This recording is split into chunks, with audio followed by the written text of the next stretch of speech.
Is boycotting China an idiotic idea? क्या boycotting China एक मूर्खता है? दोस्तों, इस वीडियो में हम बात करेंगे कि क्या चाइनीज प्रोडक्ट्स को बाइकॉट करके हम चाइना से बदला ले सकते हैं, या ऐसा करके हम कोई बेवकूफ़ी करेंगे। क्या चाइना से लड़ने का केवल एक ही तरीका है कि हम चाइनीज प्रोडक्ट्स को बाइकॉट कर दें? क्या बाइकॉटिंग चाइना ही एकमात्र सॉल्यूशन है? दोस्तों, इसी का जवाब हम आज इस वीडियो में जानने की कोशिश करेंगे। लेकिन वीडियो शुरू करने से पहले मैं आपको बतला देना चाहता हूं कि इस वीडियो में जो भी मैं डिस्कस करूंगा वो मेरा खुद का ओपिनियन होगा। कोई ज़रूरी नहीं है कि आप भी इस ओपिनियन से सहमत हो सकता है कि आपकी राय मुझसे बिल्कुल अलग हो। हिंदुस्तान में हर किसी को अपनी बात रखने की आज़ादी है। ये कोई आर्ग्यूमेंट जीतना नहीं है, बल्कि एक डिस्कशन है, एक जनरल डिस्कशन है। दोस्तों, इस पर हिंदी में लिखित आर्टिकल आप डिस्क्रिप्शन में दिए लिंक को फॉलो करके ही पढ़ सकते हैं। दोस्तों, ये तो बतलाने की जरूरत नहीं है कि हर साल बाइकॉटिंग चाइना और बैन चाइना नाम की कोई ना कोई मुहिम भारत में चलती ही रहती है। व्हाट्सएप में ऐसे मैसेज आपको सालों भर मिलते हैं। दोस्तों, इसमें कुछ भी नया नहीं है जो आज हो रहा है। और मैं आपको बतला देना चाहता हूं कि ये सब जो आज हो रहा है अगले साल भी उसी इंटेंसिटी के साथ, उसी शिद्दत के साथ होता रहेगा। अक्सर हम दिवाली के टाइम बाइकॉटिंग चाइना प्रोग्राम चलाते हैं, लेकिन इस बार हम ये प्रोग्राम जल्दी कर रहे हैं क्योंकि बॉर्डर पर तनाव है। लद्दाख के सोना वांगचुक, जो कि हिंदुस्तान में एक जाने माने व्यक्ति हैं और लद्दाख में शिक्षा के क्षेत्र में बहुत अच्छा काम भी कर रहे हैं, जिन्हें 2018 में रोमन मैग्सेसे अवार्ड से सम्मानित भी किया गया है। इसके अलावे भी उन्हें कई अवार्ड्स मिले हैं। उन पर थ्री इडियट्स नाम की एक फिल्म भी बनी है, जो उनकी लाइफ का एक ड्रामेटिक रिप्रेजेंटेशन है। मिस्टर वांगचुक का कहना है कि चाइना से लड़ने का एक ही तरीका है कि हम चाइनीज़ इकोनॉमी को क्रिपल कर दें। और ये हम कैसे करेंगे? तो हिंदुस्तान की पूरी 1.3 बिलियन की आबादी चाइनीज़ प्रोडक्ट को बायकॉट करेगी। उन्होंने ऐसा करने का एक तरीका भी बतलाया है कि पहले सप्ताह हम सारे चाइनीज़ सॉफ्टवेयर को बायकॉट करेंगे, फिर एक साल के अंदर सारे चाइनीज़ हार्डवेयर को बायकॉट कर देंगे। लेकिन मिस्टर वांगचुक जी की बायकॉट चाइना मुहिम में एक समस्या है कि हम उन सॉफ्टवेयर्स का क्या करेंगे जो ऊपर से तो इंडियन है पर अंदर से चाइनीज़ है, जैसे Flipkart, Paytm, Byju, Big Basket, Ola, OYO, Policybazaar, Quikr, Swiggy, Zomato, Udaan etcetera. इसके अलावा भी बहुत सारे एप्लीकेशन है दोस्तों, जिस पर चाइनीज इन्वेस्टमेंट है। ये ऐसी कंपनीज हैं जिनके एम्प्लॉयर्स और एम्प्लॉय दोनों इंडियंस हैं, यानी काम देने वाला और उसमें काम पाने वाला दोनों भारतीय हैं। लेकिन इसमें चीनी पैसा लगा हुआ है, सो हमें प्रॉफिट का कुछ हिस्सा जो उनके कंपनी में खरीदी गई हिस्सेदारी के बराबर है उन्हें वापस लौटाना पड़ता है। एक foreign policy think tank gateway house India council on global relation के अनुसार भारत में 30 ऐसे टेक स्टार्टअप हैं जिनके ऊपर चाइना ने करीब 4 बिलियन यूएस डॉलर का इन्वेस्टमेंट किया है। इन 30 स्टार्टअप्स के अलावा भी 2.2 बिलियन यूएस डॉलर का इन्वेस्टमेंट दूसरे टेक स्टार्टअप पर किया गया है। करीब 6.2 बिलियन यूएस डॉलर का टोटल इन्वेस्टमेंट है। ये मार्च 2020 का डेटा है। क्या हम उन स्टार्टअप्स का भी गला घोट दें जो मूल रूप से तो इंडियन है और जिनमें ग्रो करने का खूब पोटेंशियल भी है, लेकिन उनका गुनाह बस इतना है कि किसी इंडियन वेंचर कैपिटलिस्ट ने उनका पोटेंशियल नहीं पहचाना और अब कहीं से उन्होंने अपने आइडिया को ग्रो कराने के लिए चाइनीज इन्वेस्टमेंट हासिल कर ली है। तो इन स्टार्टअप्स का बायकॉट करना तो ठीक ऐसा ही है कि आपने अपनी सनक में सवार होकर अपने ही बच्चे का गला घोट दिया है, क्योंकि उसे आपके पड़ोसी ने गिफ्ट दिया था। पहले यह तय करना होगा कि आपको पड़ोसी पसंद नहीं है, गिफ्ट पसंद नहीं है, या फिर बच्चा पसंद नहीं है। दोस्तों, ये बायकॉटिंग चाइना वाला इशू इसलिए भी जोर पकड़ रहा था क्योंकि हाल में ही यूट्यूब वर्सेस टिकटॉक वाला पूरा मामला सामने आया था। तब सबने टिकटॉक डाउनलोड करके देशभक्ति से ओतप्रोत होकर उसे 1 की रेटिंग दी थी और प्ले स्टोर में उसकी रेटिंग गिराकर 1.3 कर दी थी। लेकिन अब क्या हुआ, उसकी रेटिंग फिर से कैसे बढ़ गई? दोस्तों, बायकॉटिंग वाली सनक ज़्यादा दिन काम नहीं करती है क्योंकि ये नेचुरल नहीं है। दोस्तों, अब क्या हम चाइनीज़ हार्डवेयर एक साल के अंदर बायकॉट कर सकते हैं?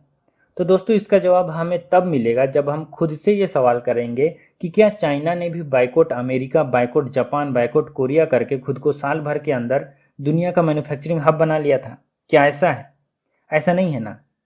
तो हम भी ऐसा नहीं कर सकते हैं। अगर हम आज से ही हिंदुस्तान को मार्केटिंग हब बनाने का काम शुरू भी कर देते हैं तो भी हमें कम से कम 10 से 15 साल लगेंगे चाइना का नेक्स्ट अल्टरनेटिव बनने में।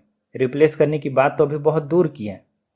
दोस्तों, द इकोनॉमिक टाइम्स की एक रिपोर्ट के अनुसार अप्रैल 2018 से अगस्त 2019 के बीच जब 56 कंपनीज जो चाइना में तब प्रोडक्शन करती थी, जब उन कंपनियों ने चाइना छोड़ा तो नेक्स्ट डेस्टिनेशन के नाम पर केवल 3 कंपनी ही भारत आई।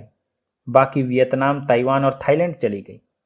क्योंकि हमारे यहाँ इंफ्रास्ट्रक्चर तो है नहीं, बिजली, सड़क और पानी जैसी बुनियादी चीजें आज भी इंडिया में एक लग्जरी आइटम है जो केवल प्रिविलेज को मिलती है, गरीबों को नहीं मिलती है। मिस्टर वांगचुक चाइना में लेबर राइट की बात करते हैं। चाइना अपने लेबर्स को सता रहा है, पर आप सबने लॉकडाउन के दौरान ही देख लिया होगा कि हिंदुस्तान में लेबर्स की क्या हालत है। यहाँ भी लेबर्स की कोई खास हालत नहीं है। द इंडियन एक्सप्रेस की एक रिपोर्ट के अनुसार यूपी, मध्य प्रदेश, गुजरात, ओडिशा, पंजाब और राजस्थान जैसे राज्यों ने लेबर लॉ में ढील दे दी है। उत्तर प्रदेश में तो राज्य सरकार ने यह घोषणा कर दी है कि 3 सालों तक राज्य में किसी तरह का कोई लेबर लॉ नहीं होगा। यहाँ तो लेबर लॉ ही नहीं है। दोस्तों, एक बात अक्सर उछाली जाती है कि चाइना में प्रोडक्ट्स इसलिए सस्ते होते हैं क्योंकि वहाँ लेबर चार्ज कम है। लेकिन क्या आपको पता है कि चाइना में मजदूरी की औसत न्यूनतम दर जो मजदूरों को मिलती है वह हिंदुस्तान में मजदूरों को मिलने वाली औसत मजदूरी से 7 गुने अधिक है। tradingeconomics.com के अनुसार भारत में औसत न्यूनतम मजदूरी $1.68 पर डे के बराबर है, जबकि चाइना में यही $11.67 पर डे के करीब है। हकीकत तो यह है दोस्तों कि चाइनीज प्रोडक्ट इसलिए सस्ते हैं क्योंकि वहां मास प्रोडक्शन होता है, जिसका अंदाजा आप alibaba.com के manufacturing, supplier, export and import section में जाकर पता लगा सकते हैं। जब आप एक सेलर के रूप में कोई सैंपल ऑर्डर करते हैं वहां से, तो आपको एक सैंपल ऑर्डर करने पर तो वो मार्केट रेट में मिलेगा, लेकिन अगर आप बल्क में ऑर्डर करते हैं तो आपको 20,000 का प्रोडक्ट 5,000, 7,000 में मिलेगा। ऐसी डील आपको इसलिए मिलती है वहां क्योंकि मास प्रोडक्शन करने पर प्रोडक्शन की लागत कम हो जाती है।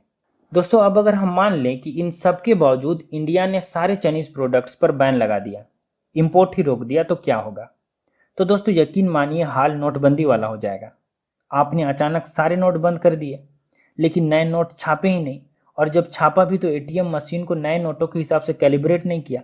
सबको पता है दोस्तों कि इससे असल में किसको सफर करना पड़ा था, और वो कौन लोग थे जो अपना काला धन बदलने के लिए 5-5 घंटे लाइन में लगते थे। जी, हम और आप ही थे ना।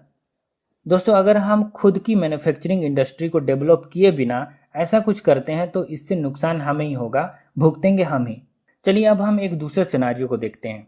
दोस्तों, अगर हम चाइनीज प्रोडक्ट्स को बायकॉट करते हैं तो क्या ऐसा ही चाइना भी हमारे साथ नहीं कर सकता है? क्या होगा अगर चाइना भी बायकॉट चाइना के जवाब में बायकॉट इंडिया कर दे तो?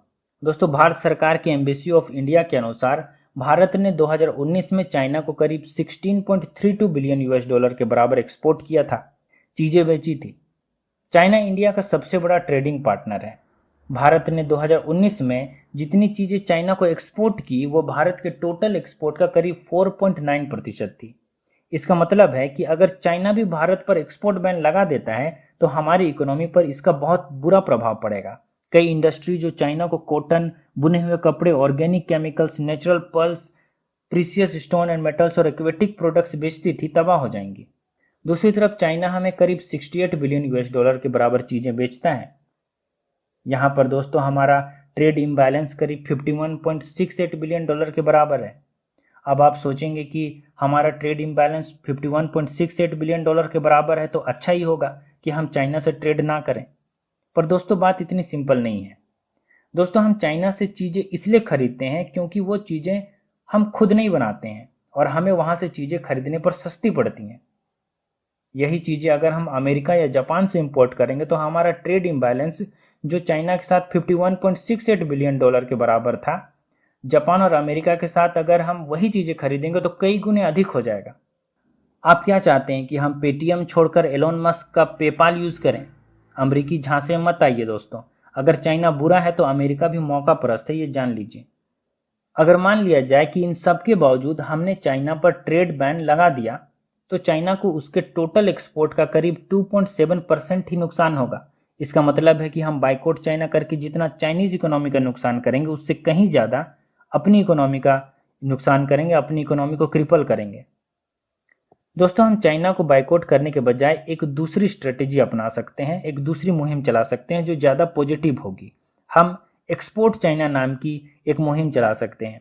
अगर कुछ प्रोपागेट ही करना है तो क्यों ना कुछ अच्छी चीज़ें, कुछ पॉजिटिव चीज़ें प्रोपागेट की जाए। IndianEmbassy.government.in के अनुसार 2018 में करीब 2,25,000 चाइनीज टूरिस्ट इंडिया आए थे। हम सबको पता है कि Indian tourism heavily under perform कर रही है। अगर मात्र टूरिज्म सेक्टर पर ठीक से ध्यान दे दिया जाए तो हम सिंगापुर से भी बढ़िया टूरिज्म डेस्टिनी बन सकते हैं। हमारे पास टूरिज्म के नाम पर टूरिस्टों को घुमाने और दिखाने को बहुत कुछ है, बस उसे ठीक से डेवलप करने की ज़रूरत है। और ये मैन्युफैक्चरिंग हब बनने से भी कहीं ज़्यादा आसान होगा। तब हमें किसी भी तरह की स्किल्ड लेबर और R&D के बारे में सोचने की ज़रूरत भी नहीं पड़ेगी। दूसरा सेक्टर है फिल्म, जहां इंडिया चाइना से बहुत सारा पैसा कमा सकता है। दंगल फिल्म ने चाइना में करीब 1300 करोड़ रुपए का कारोबार किया था। सीक्रेट सुपरस्टार ने 810 करोड़ रुपए, अंधाधुन ने 333 करोड़ रुपए, हिंदी मीडियम ने 226 करोड़ रुपए, हिक्की ने 156 करोड़ रुपए और लेट श्रीदेवी की फिल्म मॉम ने 110 करोड़ रुपए की कमाई की थी। दोस्तों, अगर फिल्म थोड़ी सी भी ढंग की होती है तो फिल्म चाइना में अच्छा कारोबार करती है। चाइना इंडियन सिनेमा का एक अच्छा खरीदार बन सकता है। कुल मिलाकर मेरा कहना बस इतना है कि बाइकआउट चाइना करने से कुछ नहीं हासिल होगा। जो थोड़ी बहुत इंडियन कंपनीज और बैंक्स चाइना में आज अपने पैर पसार रही हैं वो भी खराब हो जाएंगी। रही बात बॉर्डर डिस्प्यूट की, तो इस बारे में हमें देश के प्रधानमंत्री, रक्षा मंत्री और गृह मंत्री से सवाल करनी चाहिए। अमित शाह तो इस पेंडेमिक के दौरान बिहार में वर्चुअल रैली की भी शुरुआत कर चुके हैं, जहां वे कह रहे हैं कि अमेरिका और इजरायल के बाद सबसे सुरक्षित हिंदुस्तान का डिफेंस है। जब लंबी लंबी हाँकनी है तो अमेरिका और इजरायल के बाद क्यों कह दीजिए कि दुनिया का सबसे सुरक्षित डिफेंस हमारा ही है। पाकिस्तान कोई घुसपैठ नहीं कर रहा है, ना ही चाइना भारतीय सीमा में घुसकर बैठा है। हम तो फालतू में ऐप डिलीट करके और फुलझड़ी बाइकआउट करके चाइनीज इकोनॉमी की कमर तोड़ रहे हैं। दोस्तों, आज के लिए बस इतना ही। आपका धन्यवाद। दोस्तों, अगर आपको वीडियो पसंद आया है तो इसे लाइक कीजिए, शेयर कीजिए और चैनल को सब्सक्राइब कीजिए, क्योंकि जब भी आप हमें लाइक, शेयर और सब्सक्राइब करते हैं तो इससे हमें बड़ी प्रेरणा मिलती है नई वीडियो बनाने में। वीडियो देखने के लिए आपका धन्यवाद।